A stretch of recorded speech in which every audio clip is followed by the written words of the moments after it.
Evet. Değerli seyirciler, bu gece çok önemli bir konuyu konuşacağız. Aslında 6 yıldan beri Türkiye'de hem tartışılan hem bu konuda susulan bir konudur. Birçok soru sorulmuş ama yanıtı alınamamış. Ben Sayın Semavi'ye bugün bu gece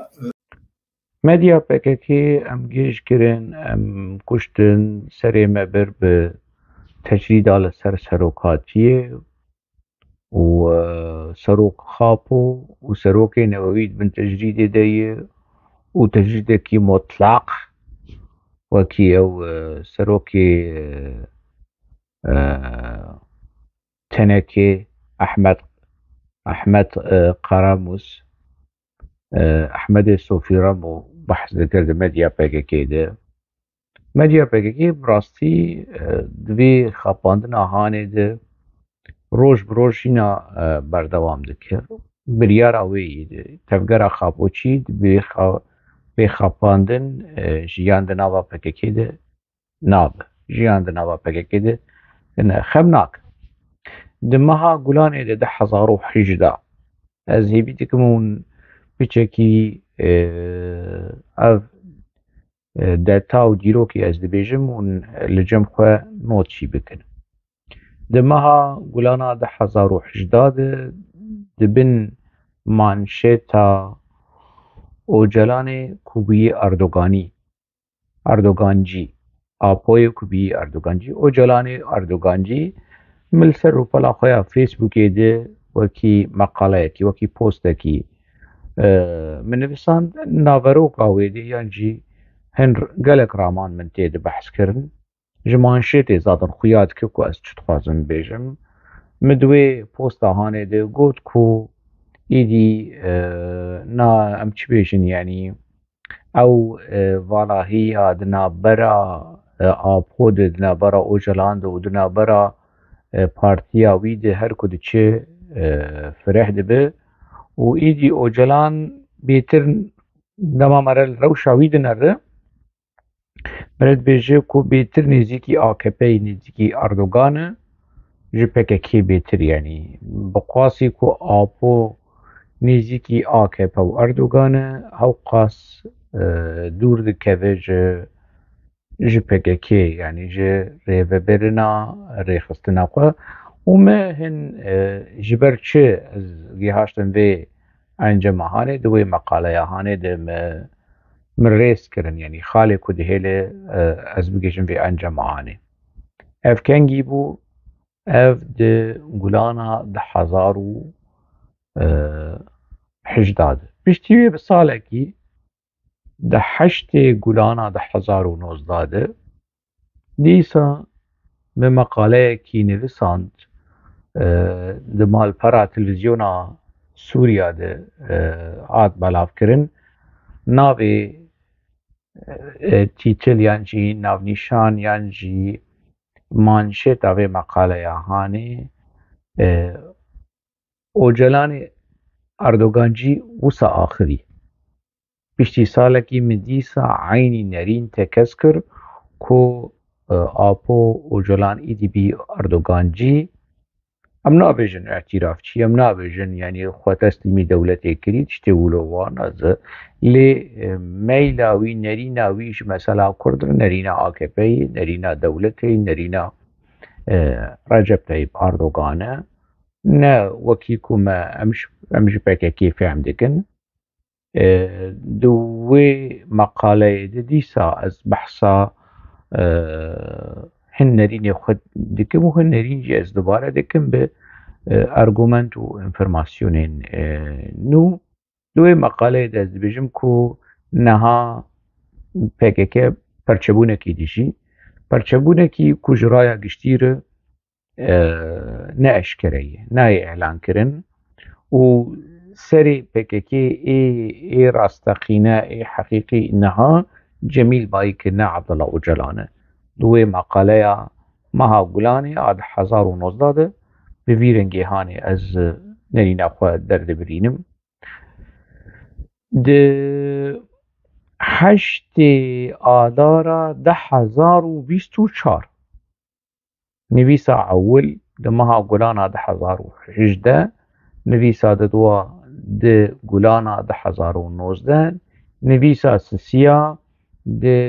آدارا 2024 آدارا در باس بوی دیسا مقاله کی نویسان روشنامه العربي الجديد عربي انو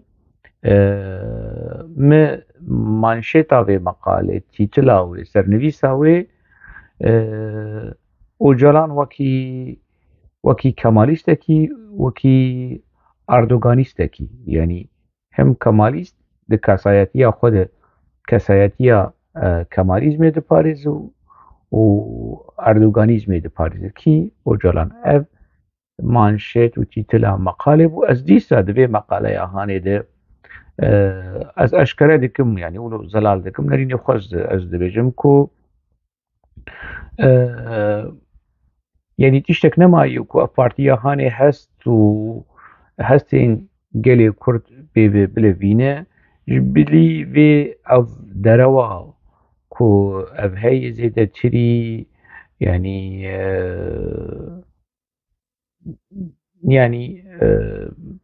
20 sala, 20 sala betir ko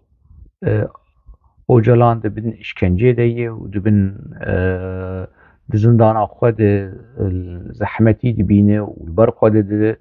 û carcana xeber jê qotkirîne û dibin tecrîdekî de ye tiştê ku medya pekekê de yani ez di hindirê wê meqalê de wilo şirove dikim ku PKK medya xwe divan tiştê hanê de belav dike ji bo bihestê gelê Kurd bilîze ku serokekî Kurda serokê rêxistina wan di rewşekî wilo zehmet û dijwar de ye lê kesek ji xwe napirse ji van apo çiyê hanê yani wê dewleta Tirk ji ber çi wê tecrîdê ser apo deyne yani apo çi xeteriye apo çi metirsiyên apo yani çê dike li ser dewleta Tirk yani gelo bi rastî apo ewlekarî û aramî û istiqrara dewleta Tirk dixibin tehdîd û gevxwarinê dibin metirsiyê heta ku dewleta Tirk biryara tecrîdê û têkiliya wî ji derve xwe bike tiştekî wilo heye tiştekî wilo tune yani daxuyaniyê apo hemû di berjewendî û xizmeta dewleta Tirk de ne di wê meqalê de mi van tiştê hane û mi dîsa dema ku encamekî ez dibêjim ez nerînê xwe argumentê xwe belgeyê xwe informasyonê xwe rêz dikim heta ku ez dibêjim vê nerîne hane li gorî min di wê meqala ku di meha adarê de di meha adara 2024 de min gotiye ez dibêjim yani tu yani bahane yan jî sedemê dewleta Tirk tune ye ku te apotê xwe bin tecrîdê de lê dirê meqalê de mi ez behs dikim ku berê jî min gotiye û medya Tirk jî behs kirine ku daxwaza apo ku parêzerê xwe nebîne malbata xwe nebîne wekî helwest wekî protest li hemberî Qendîlê ye ev tiştê ku min gotiye her sê meqaleyê ku min gotî 2018 gulana 2019 û adara 2024 ji ber çi ez bibîrtînim ji ber hevpeyvîna Xanî TV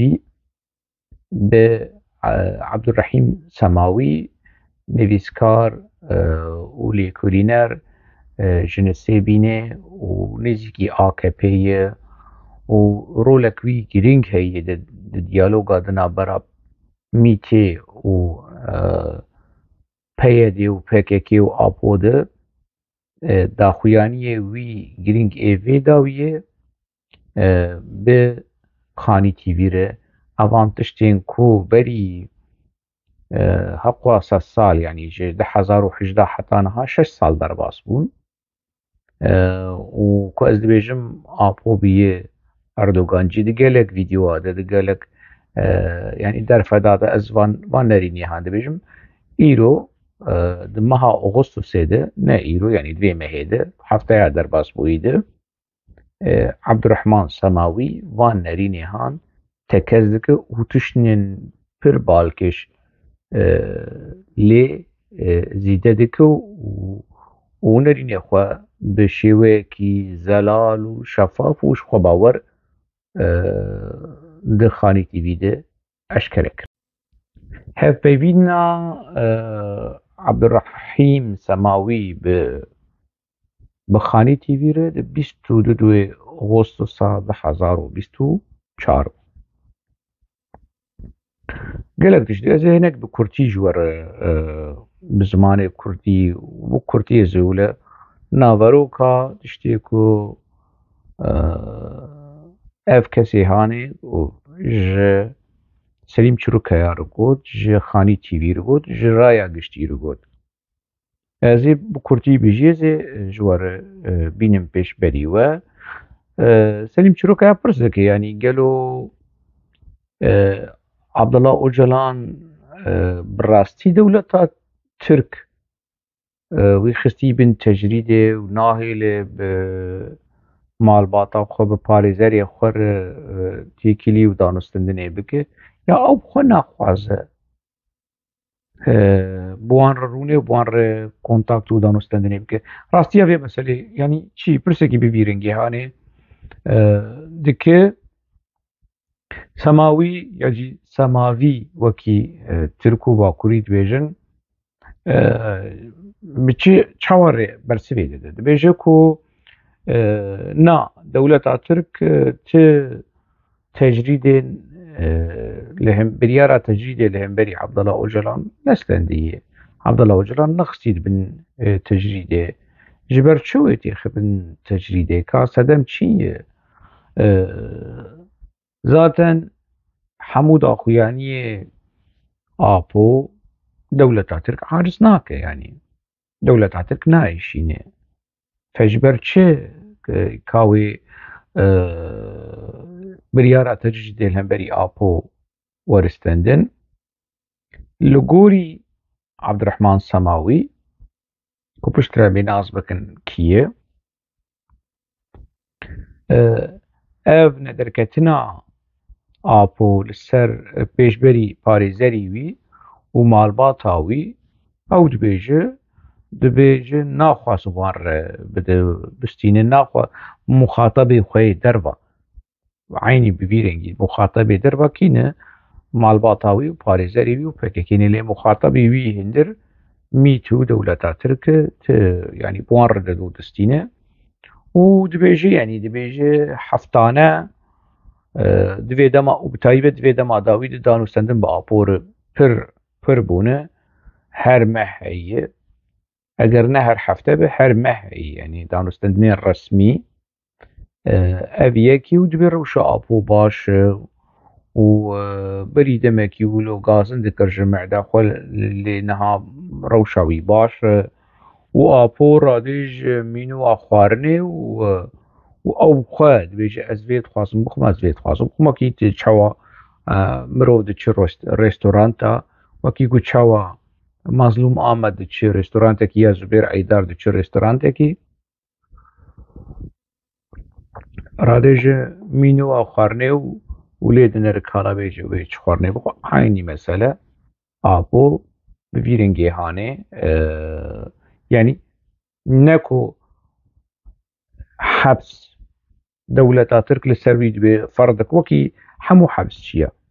کاونێ چ خواردنێ بخۆن و یعنی ئەف خواردن ون دخۆن ناغم کێفە خۆنە نا ئاپۆ خواردن خوارە دبێژە ئەس دخوازم بێ خواردنە هانێ ئیرۆ بخۆم لە گۆری داخویانیە سەماوی دبێژە ناخوازە یعنی ئاپۆ ناخوازە و وەکی هەلوەست لە هەمبەری قەندیلێ هەنە ئینفۆرماسیۆنێن دنجی دبێژە دبێ مەها گولانێ و مەها حەزیرانێ ئاپۆ سێ مەساج شاندیە ژە قەندیلێرە و بەرسڤەکی نەهێنی گرتیە بەرسڤەکی نیگەتیف ژێرە هاتیە أو برسبكتيفي آبو أو تكليف آبو أو پێشنیازێ ئاپۆ نەهاتی قبولکردن ژە عالیە قەندیلێ بوو و قەندیل هەن داخویانیان نەباش لە هەمبەری vê نەدیرەکت وەکی مستەفا قەرەسۆ تەکلیفا ئا بێ ئەخلاق ئا دەولەتا تورک هەدەف jê ev bû yani ev mesaja ku apۆ ji wan re şandiye û bi vî bersivekî nehênî û guh nedane qendîl tiştên apۆ li ser guhê xwe avêtiye lewma semawî dibêje çê dibêje qendîl û medya PKK parêzerên apۆ ku girêdayê qendîlê ne sansûrê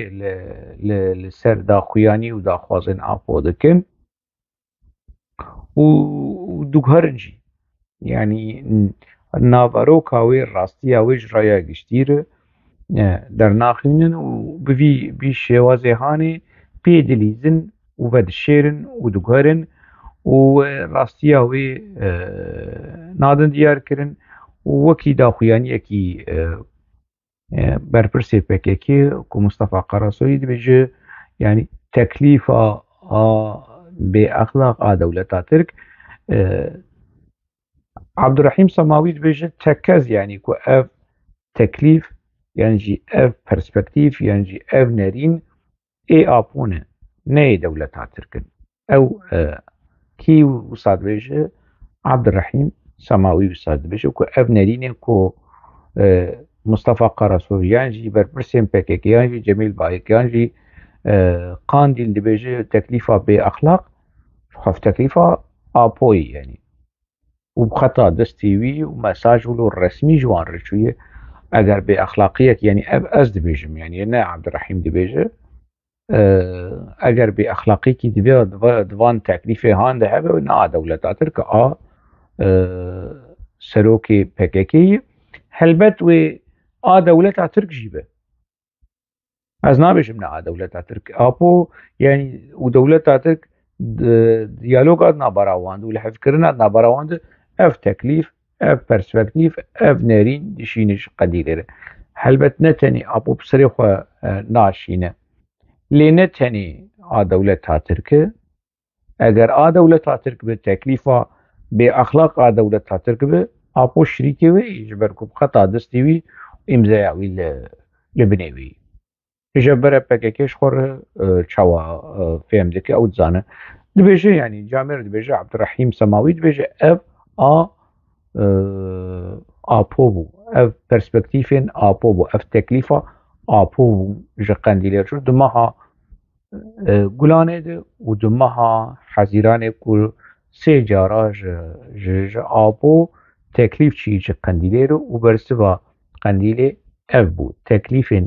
bê exlaq ê dewleta Tirk Camer dibêje ê apۆ bû ne ê dewleta Tirk bûn ez dibêjim na ê dewleta Tirk û ê apۆ hev birebûn yani îja Selîm Çîrokaya yani moderatörê programê û nas dikin yani Selîm Çîrokaya kî ye PKK jî başnas dike û apۆ jî başnas dike kî ye jê pirs dike Selîm Çîrokaya dipirse dibê ew naveroka wan perspektîfê ha û ew teklîfa hanê çi bû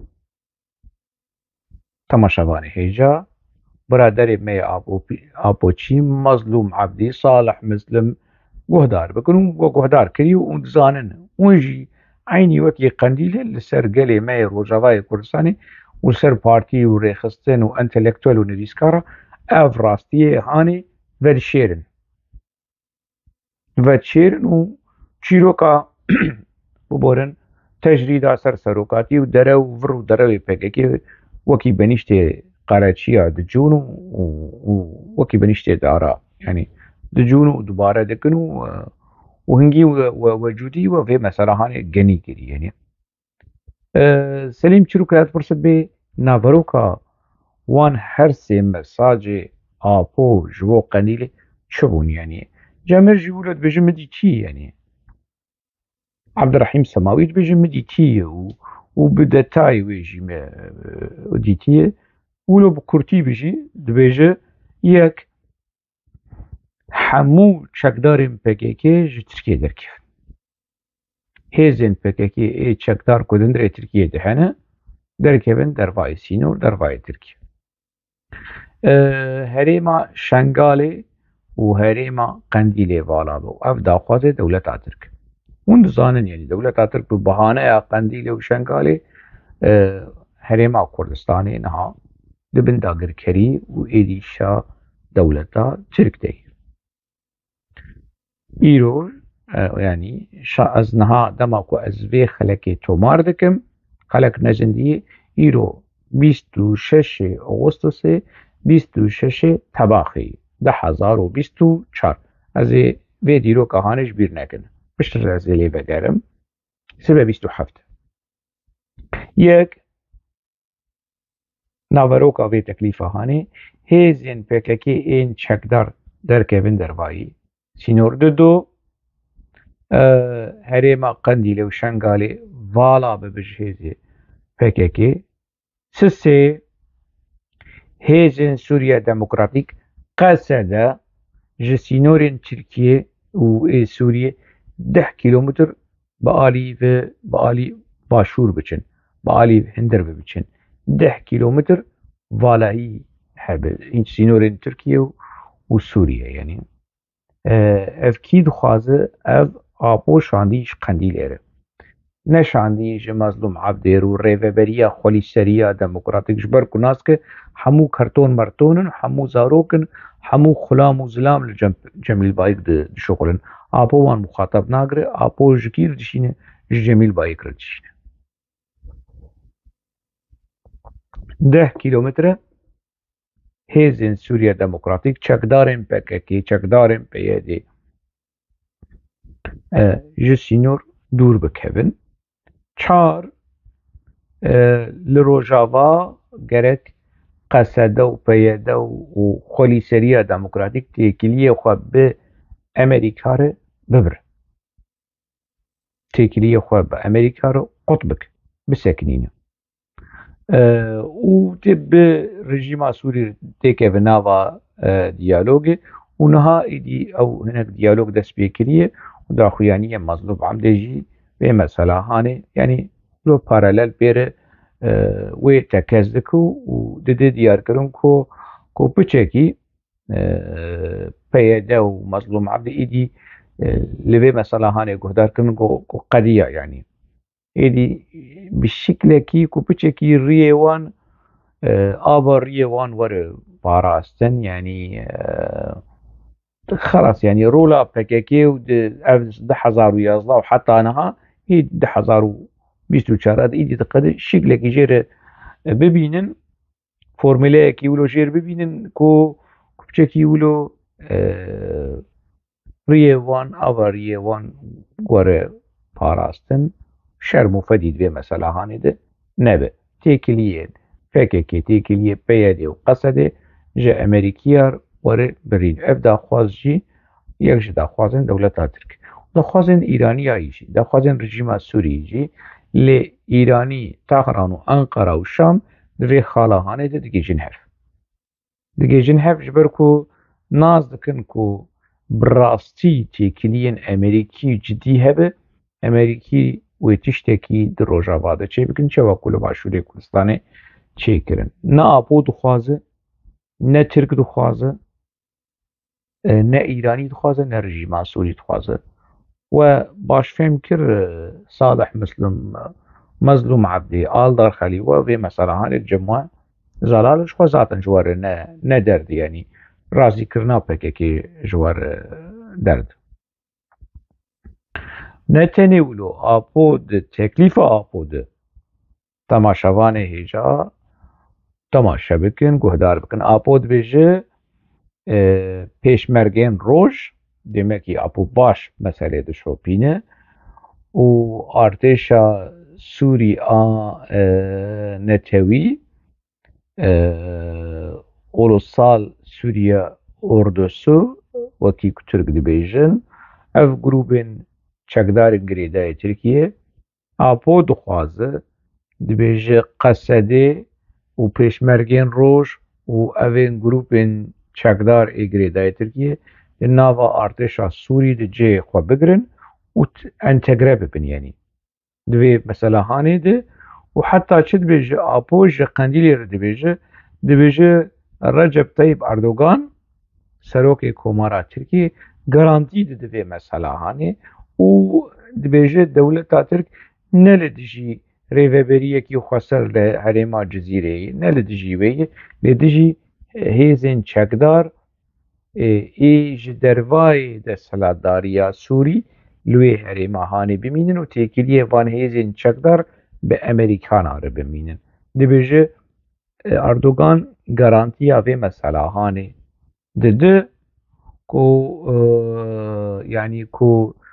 yani وين نلدش به اگر اشتكي ويرنگي چاره سريك ويرنگي لسوري چه ببه و اردوغان نلدش به اب آخافتن ایکینه آی آپونه ای عبدالله اوجلانن کی دبیجه عبدالرحمن سماوی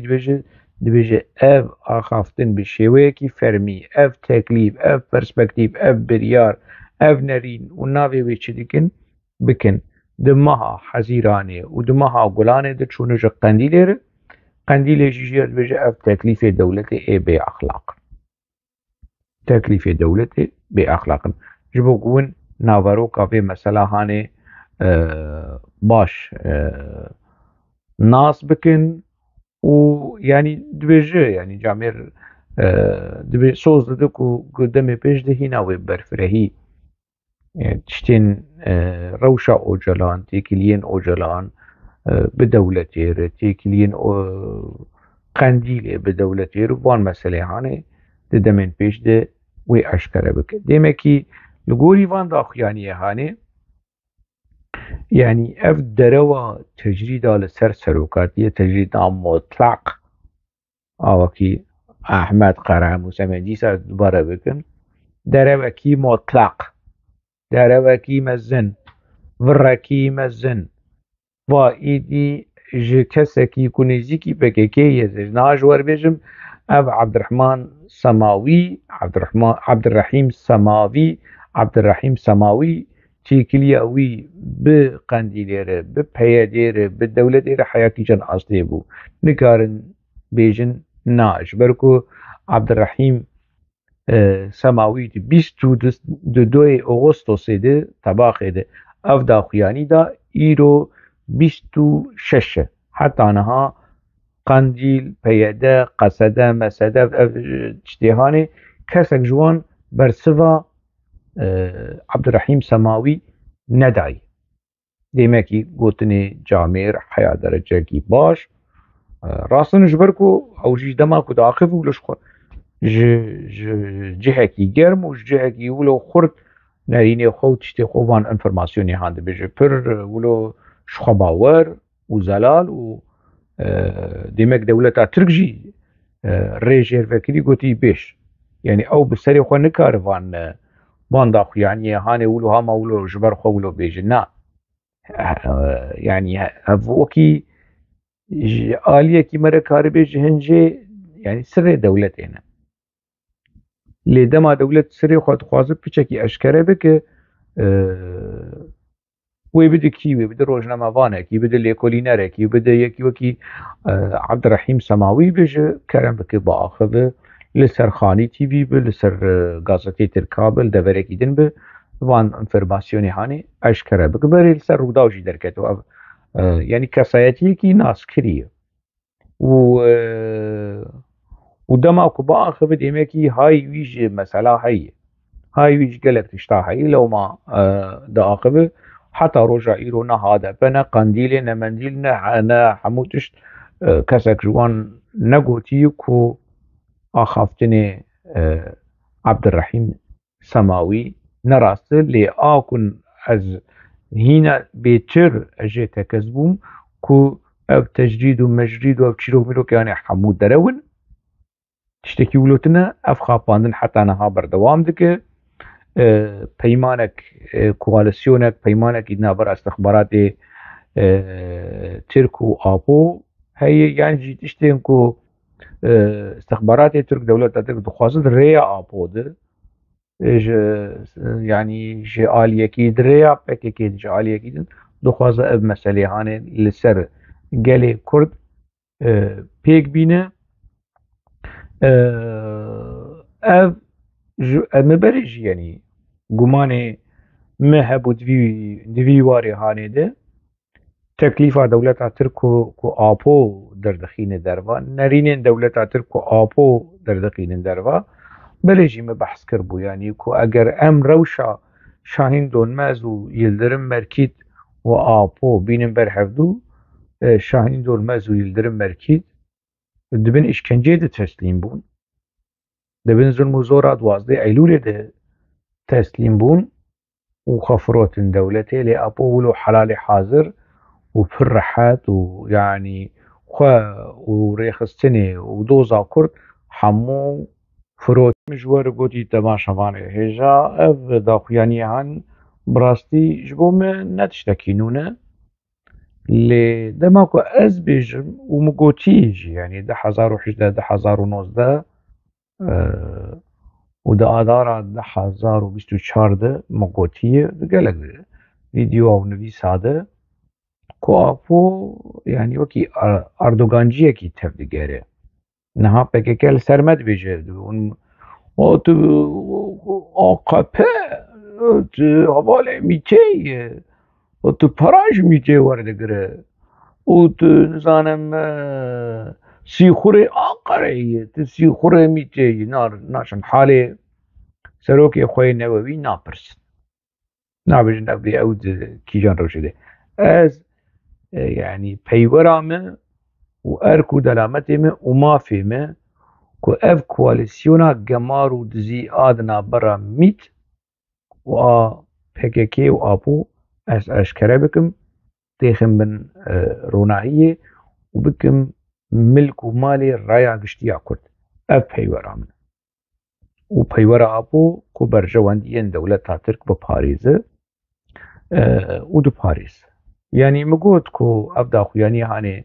جمر نتشتكينون اللي جرينج جبورايا قشتي كساكي وكي عبد الرحيم سماوي وربا أخذ وبيج وتكذبك أغسطس 2024 جرينج وأو دزانة يعني أو داخواني هاني أفكسي هاني دزانة برسيارية قانوني وسياسي كوان انفرماسيوني هاني دركي بنجرايا قشتيره دزانن خویای دولتا ترک گوتی خمناک درکه خویای آپوژی گوتی خمناک يعني ندوره آپوژ عبدالرحیم سماوی رو گوتو به هر خانی تیوی ده پیوستی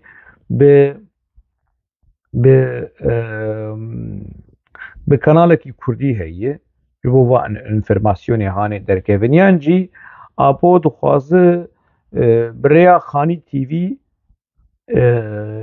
يعني فشار لسر قنديله چه ولو زغته چه كو يعني اگر ون سانسوره بكن ريهنه در فتحنه كو نرين خو اشكره بكن نك كانال تي في اي كردستان عراقي نا كانال كسن كور رخنل PKK دكن كانال تي في ديجيتال كسن كو ل دجي بوليتيكاين PKK و نرين اوجلان دكار دركبه دما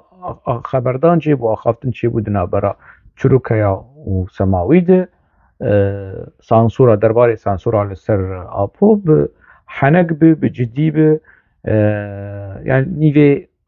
نيوي حنكا شي جدي سليم چروكا دبجه دريه خاني تي في وكري جنرين آپو دكار قال إفادة بكل وتشتيكم ببينن باشا ما بيجن باشا تشتيكم بينن خرابة ما رقنا بكن أبود كارو ورا يعني بيس سانسور ورد خاني تي في ده قال إفادة بك أجي أفنرين راست بينهم يعني ديمقراطية يعني ولوي أبو از لدجم از برقنا دكم لبرنرين خبيجه بتشرنجي ببرنرين خبيجه وجمافي ويه وجمافي منك وازرخنا بكم بنرخينم تشتي جي يعني ببينم راست تشتي خرابه بيجن خرابه نج عفو ببرسن نج PKK بترسن نج ميتيجي بترسن ببرسن يعني جاولو اگر سانسور لسر نريني آپو هبه ستيرك تي في ود مديا خبر ود مديا PKK د مصطفى قرص و دوران كالكان جميل بايك سانسور السر ربني آپو دكن نهاد في قناقة هاني 1024 د خمناك يعني آپو دكار بخاني تي في د خو إفادة بك هجاي مثلا أنا بمانشيت براستي كو خاني تي في دري خو جعبد را أجنان رفدك برور نوكي بريمة تي في بلا بلا بلا بساعتا ما جيش بك نا ونظام آمد دجلة وكي سنما ودل بخوين دارا وكي بوتال بر آبو بساكنن وبساعتا دريش بك نا وكي قوة حقيوي خبرداني آخافتني نيف ساعتك وشند برسان وهره سروكي نووي سروكي نظام بشيه كيف خوي يعني اللي وكي ميوانا كي نورمال وكي حمو ميوانا اگر آپوهات خمناك برور نريني خوبيش نور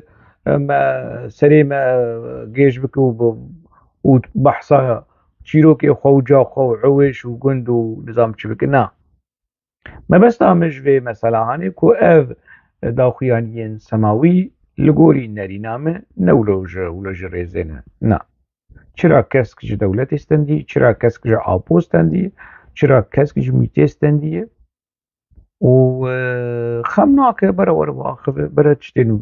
لقوري ما ازنلجم يعني برا د خاني تي في د كيجان كانالي د تشتين كو PKK خوازه و شير يعني برا دركبن يعني برا رايا قشتيا كل هاي وانجلي مسألة هاني هبه تشتيج وان مثلا وان داخو يعني هانجي تي ديار كرن كو نها آپو بريجي نهاجي سبجي برجوانديين دولتا ترك وحكومتا ترك سري سدي حزار د باريس آپو برجوانديين دولتا ترك جامير دناف د كابانا دماكو قد از توازم خدمتي دولتا ترك حتى روجا ايرو حتى نفذا داوي خدمتا دولتا ترك ديك وجي رجب طيب اردوغان بيتر آپو خدمتا دولتا ترك وجي مصطفى كمال آتاتورك بيتر آپو خدمتا دولتا ترك باشا نا يكي دهندري زنداني دناف د كابانا دروشا في روشا هاني يعني خدمت انجلكي مزنج دولتا ترك كري وحتى روجا ايرو دكه دماكو مديدكو يعني ملتا ما شكركو عبد الرحيم سماوي ولو بالرحال بالسربستي بالشفاف بالزلالي وبباوري وان انفرماسيوني هان وان داخويانية هان ديمكي يعني جامير ولو دستي خوا ولو تيرو تجكري في مثلا هاني وكي مقوت يعني سي تشرين كسك بسن يعني چرا صور وزرتنا چرا كسك جميتي چرا كسك جا آپو چرا كسك جا دولة ترك ناولو دزانه جامير دزانه يعني برپرسياريا قانوني دولة ترك جي مثلا انها جرنگوتي چماتي هر خاني تي في بيجي دركه چماتي وان داخيانيه هاني ج يعني السر قناة خاني تي في بيش باشنها تماشاوان ما هشا ال باشور كردستان ال روجاوای كردستان ال روجلات و دياسبورا دكو يعني حقي وانا ما في وانا ببرسن عبد الرحيم سماوي كي ور درباري بهم جاراهاني باخذه از هناك انفورماسيون شور سروي بيجي بوند كارن بچكي ولو ليجي بگرن نویسکار و لیکولینرکی کردش نسیبینیه د يعني کنگی د دوازده انقلاب دوازده ایلول هاتی کرتن کتی زندان آمده وکی مجبور گوتی شنو سیبینیه گریدای ویلایەتا مێردینێ پارێزگەها مەردینێ 1964 هاتی دنیایê di temenekî biçûk de ketî zindana Diyarbekirê 12 Eylûlê de 16 salî wê çaxê ji ber temenê xwe yê biçûk wî xistine qawîşa zaroka û di zindanê de 7 sal maye zindana Amedê de piştî ku yanî tê serbestberdan di hindirê zindanê de hîna zindanê de ji PKK dûr dikeve ez nizanim yanî çi qes rast nerast yanî sedemê girtina wî ji ber nêzîkatiya wî ya PKK bû wê çaxê ya ji ber sedemên din bû lê tiştê informasyonê ku gihaştin me ku di hindirê zindanê ji PKK dûr dikeve û nêzîkî fikr û bîr û boçûnên dîndarî oldariyê dibe 7 sal di zindanê de dimîne piştî ku ji zindanê derdikeve malbata wî ew malbata xwe wan diçin İzmîrê bajarê İzmîrê û li wê derê de nava nêzîkî liv û tevgera Necmedîn Erbakan û Millî Giriş û piştî ku dibe Refah Partîsî nêzî wê atmosfêra a siyasî a îslama siyasî dibe piştre têkiliyê wî û Recep Tayyip Erdogan xurt dibin heta ser asta takekesî şexsî û ser asta malbatî danûstandin û hevdîtinên wî û Recep Tayyip Erdogan çê dibe yanî kesekî nêzîkî AKP'yê û nêzîkî Recep Tayyip Erdogan û xwe di aliyê şexsî de yanî pirtûkek wî çend pirtûkî wî hene di nav de pirtûkekî li ser bi navê qawîşa zarokan yani ser rewşa zindana Amedê